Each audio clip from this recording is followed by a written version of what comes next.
Hello again, guys. Another episode of Guns I Know. Episode 3, Cleaning Edition. Why? Because I just got back from filming some footage and went to the shooting range. And I did more shooting with this gun, AKS-74U, and it is dirty. I gotta clean it because I shoot corrosive ammo out of it, which is ammunition that has a corrosive primer. So when the corrosive salts go off, because it's a salt that makes the cartridge goes off and the bullet expelled through the barrel, when that salt gets all over the gun, it actually creates a lot of rust really quickly. So I have to clean this thing out. And how do I do that? With some water and some clean solution, and I have that. So in the meantime, though, I'm going to go over a few other guns. I got a Saiga 12 here briefly. I'll talk about that a little bit. I got one of my favorite guns, an AK-74. And then I got my Remington 870 short-barreled shotgun.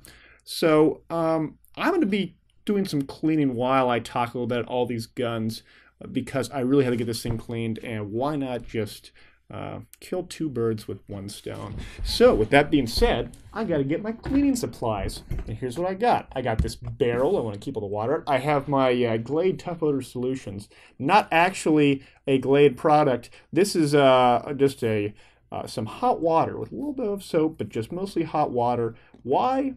Because all of these corrosive salts are in fact salts. How do you dissolve salts but with water? You can use some cool clean solutions as well, but water works just as well. So some CLP, which is a good gun cleaner and lubricant. I have a brass brush. I have a boar snake, which is basically a lazy man's cleaning solution. Here's what it is. It's really simple. It's some nylon attached to some kind of cloth. In the middle of the cloth, there is sort of some copper brushes that, as you pull through the barrel, it will scrub it and then clean it all in one stroke as you push through. And you do it a few times, you call it a day. It's not the best solution, but I treat my guns pretty badly, and I do that because I really don't care if they're 100% clean. As long as they're clean enough, they don't rust up, then I'm happy with them. And so there are a lot of purists out there who will tell you otherwise, that, hey, you got to clean them like crazy. Not me. I just want to do the bare minimum because I don't really like cleaning and whatever. So I got a little t-shirt, and then I have this thing, which is just basically just a little area that I can put the gun in, and I can spray it, and I don't get everything wet. I don't want to ruin my coffee table. So that being said, I'm going to just start disassembling this gun. This gun assembly is very similar to the Galil that we saw last time in episode 2. It's real straightforward. We got to make sure that it's unloaded, and it is. You have to trust me on that one. And we just do a quick disassembly. It's not difficult. We just need to get the desk cover off. We take the desk cover off and start putting everything inside the bin because we're gonna spray down everything. Bolt carrier. This desk cover has actually come off. It's actually spring loaded and built into the system. But because it's spring loaded, it actually has this little piston that goes back and forth. And when it is in the up position, I can then just take out the little tube, and then that's it. And the problem with cleaning this is that it springs up every time you want to do anything with it. So you just got to watch yourself so you don't hit yourself in the face. We don't want to hit ourselves in the face, do we? I sure as hell don't. So I'm going to take off the muzzle brake. Screws off. Ooh, that is dirty. Woohoo. And I'm going to leave the handguards on, and I do so because the handguards don't actually look that good on these guns. This was built off of a Bulgarian virgin kit, and I'll tell you, I was a bit disappointed by the quality of the handguards. Not in terms of, they're made out of wood, but the paint job was just kind of shitty. What I found out was that as I use various types of cleaner, not really this one, but there's some alcohol-based cleaners that I use that actually make the gun look, the wood look nicer. And so I'm going to leave the wood on for right now and give it a good scrub. In the meantime, while I am doing this, I'm going to answer some of your questions from last time around. The first question was, how much meth did I smoke on my last episode? Well, I didn't smoke any meth. I just was very tired that that Saturday morning that I filmed it, and I had bags under my eyes. And when I'm tired, I do look like that I'm pretty strung out. And I know that a lot of people are saying, hey, Daskro, you are ruining your gun right now. You're spraying it with water. The water's getting everywhere. Why are you doing that? Water rusts. Well, yes, water does rust a metal, but so does this corrosive salt, because there's water everywhere. It's called humidity. And when you have a certain amount of humidity in the air, let's say 60, 70% if you live in the South, and I live sort of on the cusp of the South, but close to it, that humidity is still water, and it still gets on your guns unless you keep them in temperature control or in humidity-controlled environments. And I try to. I have a dehumidifier in my little gun room and bricks inside my gun safes, but it's not enough because it can still get in there, it can still rust it up, especially when you let it sit there for days, weeks at a time. So I'm just spraying everything down, but I'll dry it all off. Not right now and not on camera. I have an air compressor that I use, but just watering it down. So no, I was not smoking any meth. Next question was, so, Galil and AK, are they the sons of the STG-44 or the Sturmgewehr-44? Well, the answer is yes and no. A lot of people, there's truth to that. They are sort of the children of it, but in different ways than what most people understand it to be. So the STG-44 was one of the first, actually the first assault rifle or assault rifle-like weapon system that was introduced in mass production in a conflict. It's an assault rifle because it used an intermediate cartridge. It used 7.92 Kurz, which was a caliber that sort of resembles the AK-47 caliber, 7.6 by 39. But mechanically, they're not similar at all. The AK uses a rotating bolt, whereas the STG-44 uses a bolt that cams up and down. And on top of that, while it uses the same type of gas system in terms of using a gas piston system, its fire control system is completely different from an AK. And so it's not similar at all in that respect. Where it is similar, and really this is why the STG-44 was so revolutionary for its time, was that it utilized a stamped manufacturing process. What do I mean by that? So this gun is a gun that has a front trunnion made out of a forged steel and a rear trunnion made of forged steel, but it has a stamped piece of steel to hold it all together with some rivets. From a manufacturing perspective, it's very, very easy to do, to mass produce stamped steel, rivet together, you're good to go, it's a full gun. This is a whole lot more harder if you're having to create an entire milled piece of steel for the entire receiver.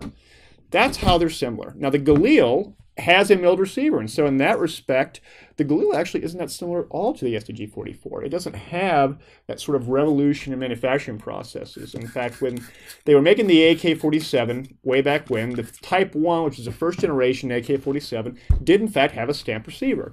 But it didn't last long. They only made it into production for maybe, I don't know, 2 or 3 years at the very most.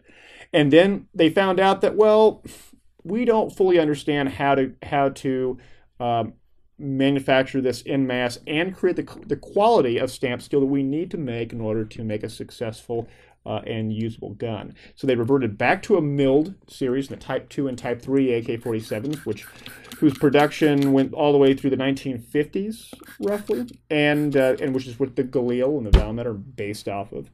And then that's the end of the story. So that is the similarities, is that the manufacturing process, the STG-44, using stamped steel to hold everything together, was what was similar to the AK. In fact, if you want to go more into it, there's a whole bunch of backstory about the maker of the STG-44 being recruited by the Soviet Union in the 40s and 50s to make what later became the AKM, which is sort of the most popular AK in production today, or at least in existence right now. And so that's basically the answer to that one. Next question. How much does a full auto M16 or AK costs? Well, let's first caveat this by saying I'm talking about the United States only. I'm talking about civilian transferable AKs and M16s. I'm not talking about law enforcement M16s. I'm not talking about the ones that the U.S. military buys. I'm talking about the ones that Joe Schmo, like me, can buy. Well, there isn't a set price. It's not like it's a commodity, such as the price of milk or the price of gas. In fact, there's a website, and I'll have it linked below. It's Submachine Gun Price Guide or Subgun Price Guide, something like that, where they actually report the last known transaction of a given AK or a given AR or M16 being sold in the civilian market and the price for it. And so I looked that up as of this month, and it looked as if they were, let's see, the M16s are selling for around $17,000, and the AKs are selling for around $18,000. Now most of the time it fluctuates back and forth, plus 1,000, minus 1,000. So it's not as if this is surprising. And with the election coming up, people get spooked, and that also is a factor in price fluctuations. But generally speaking, price goes up, doesn't go down. Next question. Are there any guns that are really good at 2 or 3 round bursts that can finish shooting off the rounds even if you release the trigger? This is actually a really good question, and here's why. So in the game, and correct me if I'm wrong, guys, but from what I remember when I used burst fire in Battlefield 3 or most other games, it's one mouse click, and one mouse click equals 1 or 3 rounds being fired. It doesn't matter if you click that mouse and then you click it, you unclick it faster than the firing rate of the gun. It doesn't matter. It's still going to shoot 3 rounds. While this is, from a programming perspective, it makes sense they want to do that because that's 3 round bursts. Okay, one pull of the trigger would surely equal 3 rounds being fired. In fact, in real life, I can't think of any guns that actually do that mechanically. Because what is a 3 round burst in actuality with a machine gun? What it is that it's a mechanical limiter on a full auto fire.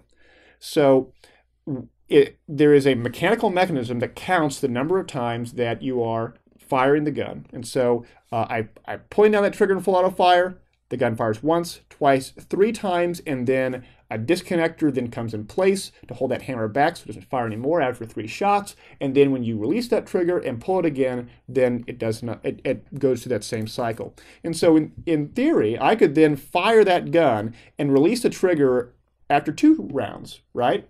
And once I fire that after 2 rounds, that's the end of it. It's not going to fire that 3rd round even though I release the trigger. It doesn't work that way. And so why is that? Well, you don't want to have a situation where the operator no longer controls that gun. And because if I were to do a 3 round burst and I only want to fire 1 shot and I just want to tap that trigger, I want to only have 1 round go out. I don't want to have 3 rounds go out, especially if I let go of the trigger. That's dangerous. That's real dangerous. So I can't think of any guns that actually operate like they operate in the game. So very good question, though.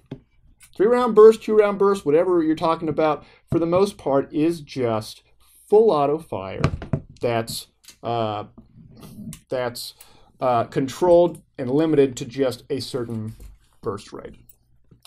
There may be a big exception to that with the AN-94, but take in mind, guys, a lot of people say, hey, daskro, why don't you do a video of the AN-94? Well, I'm sorry to burst your bubble, guys, but the AN-94 didn't really see production in any substantial numbers in Russia in the 90s. It was a prototype gun. It actually won a competition to replace the AK, but then was never funded, and so they never actually did it. But there are so few of those guns. There's so few of the AN-94s in existence that most of them are in museums. There's probably maybe 1.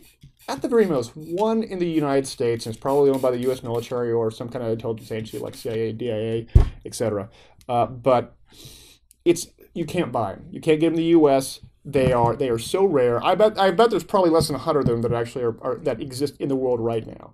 I know a lot of you could be like, oh, daskro, you're wrong. I'm going to go on Wikipedia and I'm going to read about this and say that, oh, some police agencies use it. Well, again, don't read everything you want to read in Wikipedia, because I'll tell you a lot of it's wrong. When you look at some of the sources that they quote in Wikipedia, it's from military magazines from a long time ago. that were highly speculative. So you can say, well, I trust Wikipedia over you, daskro. Well, you can do that, but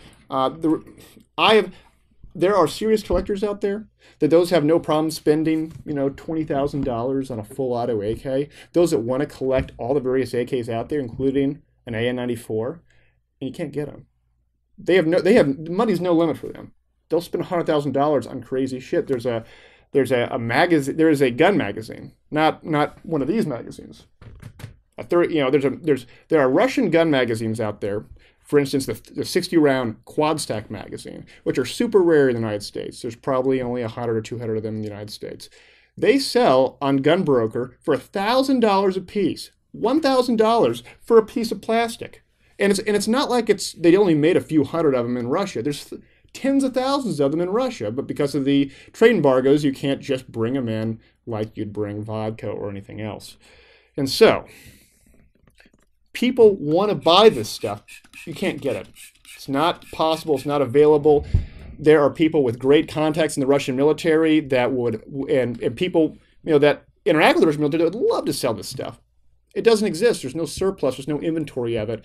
It was a prototype gun. Sorry to burst your bubble, but that's the end of it. But anyway, A94, it could be an exception to what I'm talking about because it does have a very fast 2-round burst. It may not be based on a cam system or something else around those lines that mechanically limits full auto fire. But I don't know. We'll see. And I'm going to let everything soak here for a bit. Let's see. Give it one more little spray and go to the next question. daskro, is there a difference between a rifle and a carbine? Yes. A carbine is simply a rifle that is smaller than a long rifle. What's a long rifle? A long rifle is a rifle that is of a given length that's a military standard. There's probably some kind of designation of it has to be at least 4 feet or 3 feet or what have you. But that is the designation for it.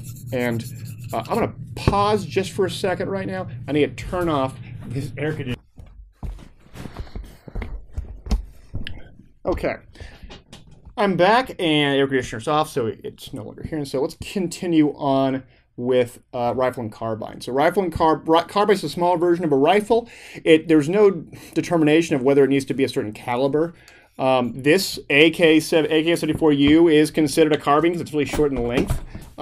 This AK would not be considered a carbine because it's the standard length of what an AK should be like. That's basically it.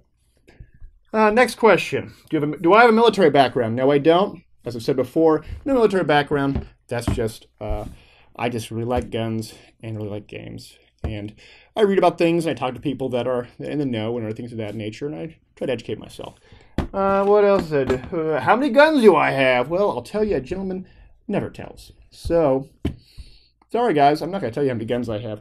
And I'll tell you, it does change quite a bit. I end up saying, well, I don't want this gun anymore, I end up selling it, or I don't want this gun and buying it, or I end up parting it out, or end up making multiple guns out of parts of guns and go from there. So, and how do you even count the number of guns that you have? I mean, I have a lot of guns that are basically in parts kits, where it's basically everything in this gun with the exception of the stamped receiver.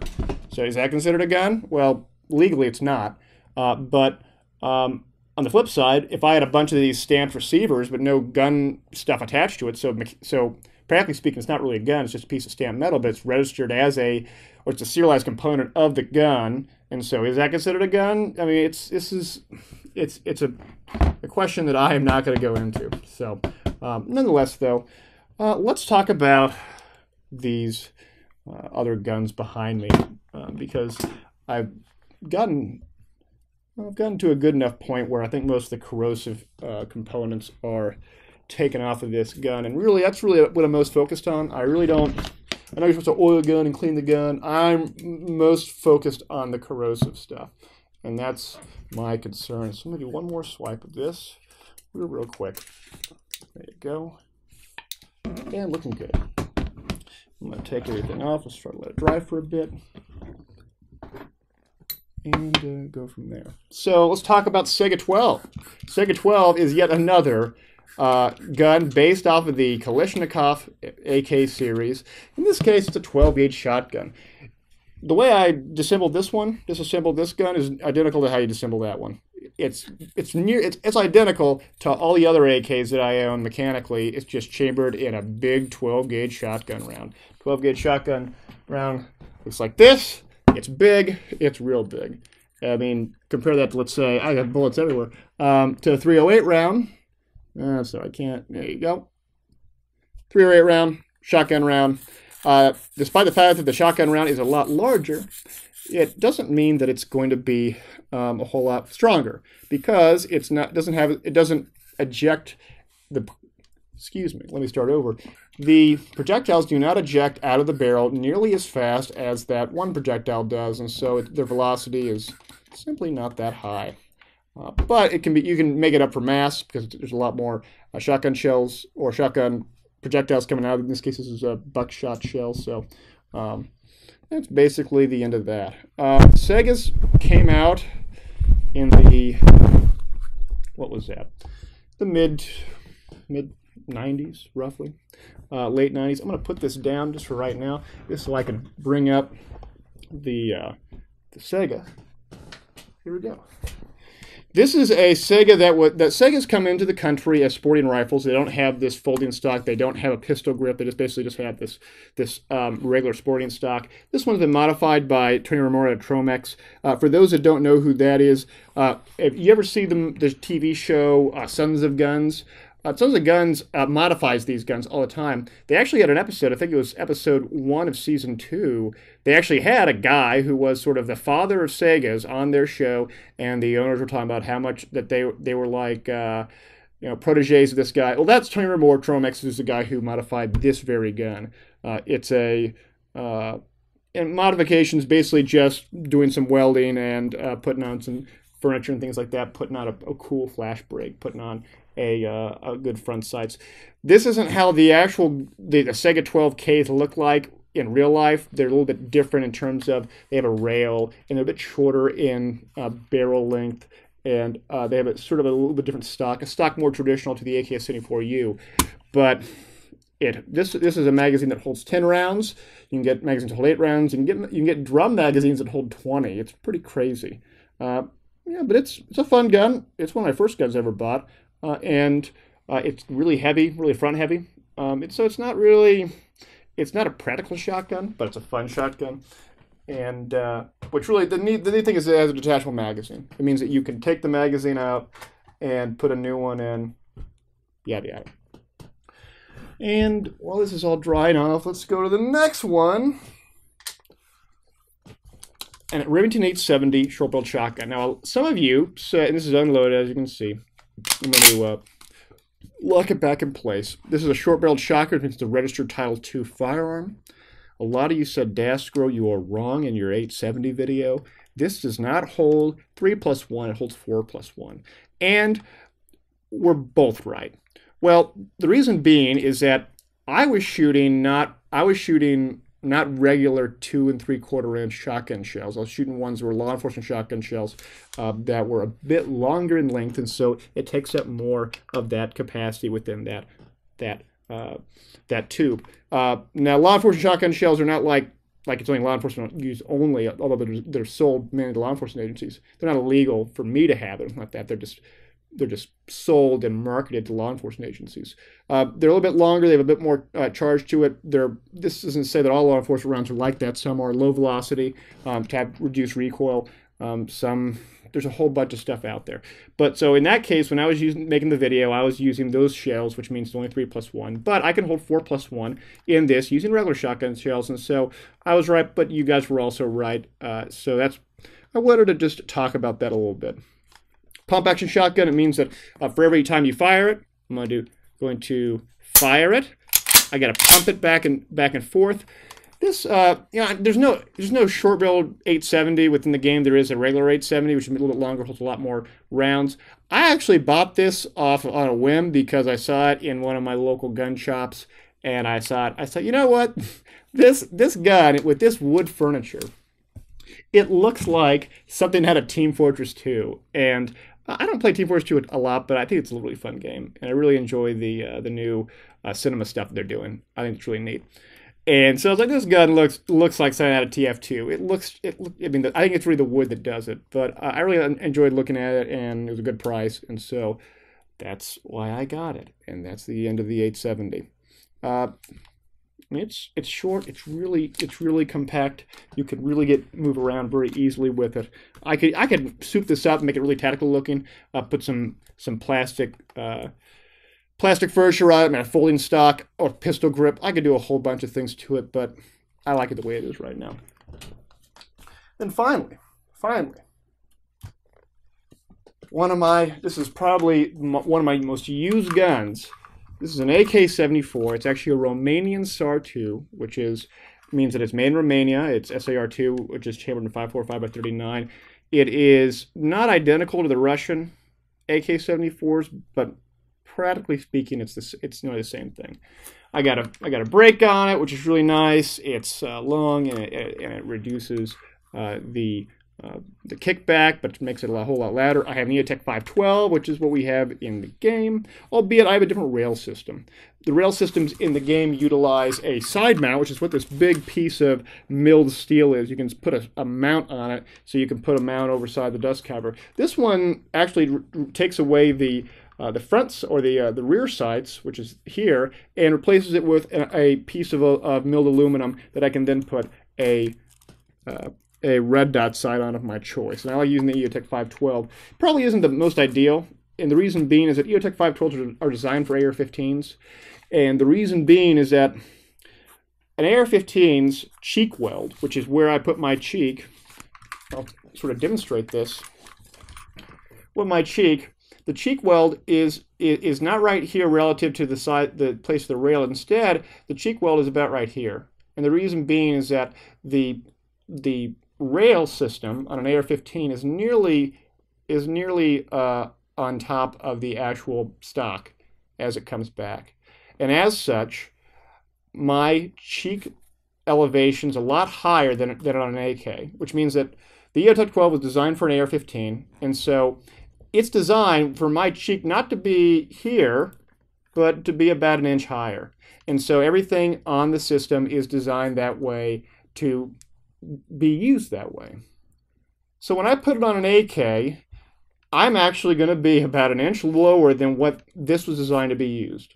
And so that means that I sort of have a bit of an odd angle at looking at it. It still works fine, but it's not ideal because I don't get as much of a sight picture relative to what I should have. And on top of that, I can't co-witness. Co-witness means that if I could see the red dot, I could also see the front sights, and the red dot would be on top of those front sights. The reason being with that means is that if I can co-witness, I can then say that, oh, well, I'm shooting with my red dot, and I know my red dot is, let's say, 5 MOA higher than the front sights. That means that my front sights are designed for a much longer range relative to my red dot sight. That's basically, that's a big advantage to that, because it means that if I have to take my sight off and then utilize the iron sights, that it's all witnessed correctly, and there's a bunch of other tactical advantages with that for those that are in military law enforcement or in competitive shooting. I don't care that much about it, so it's not a big deal for me. But I do have some AKs where I do use red dot sights that are much lower and can co-witness, and so on and so forth. AK-74 this is one of the ones I use a lot. I put a lot around to this. I probably put maybe, I don't know, 8,000 rounds to this, 7,000 rounds to this. And I bought it used, and so who knows how many rounds it went through it. The barrel isn't a pipe or anything around those lines. That's kind of gun speak for all the rifling's gone. Rifling's that sort of grooves that make the bullet spin like a football as it goes out. Instead, it's still doing pretty well. The rifling's getting worn out, but it's still a great gun. And I'll tell you, I will most likely replace the barrel as opposed to just getting a new AK on this. I'll replace the barrel, and then it's good as new, and I can have at it again. Really fun gun. Really enjoy this gun. It's not the most ergonomic with the safety the way it is, and having a mag release as opposed to a push button release like you see on the AR-15s, but it is still pretty good. So, all that being said, this episode's gone way too long. So, if you want me to talk about any of these other guns that I have behind me in more detail next episode, I can. I'll bring some other guns out, of course, in episode 4, and bring on the questions. Bring on. I like the questions. I got them all written down here. I like the questions that you guys asked last time around, and I'm looking forward to the questions that you ask next time around. Until next time, thanks for tuning in.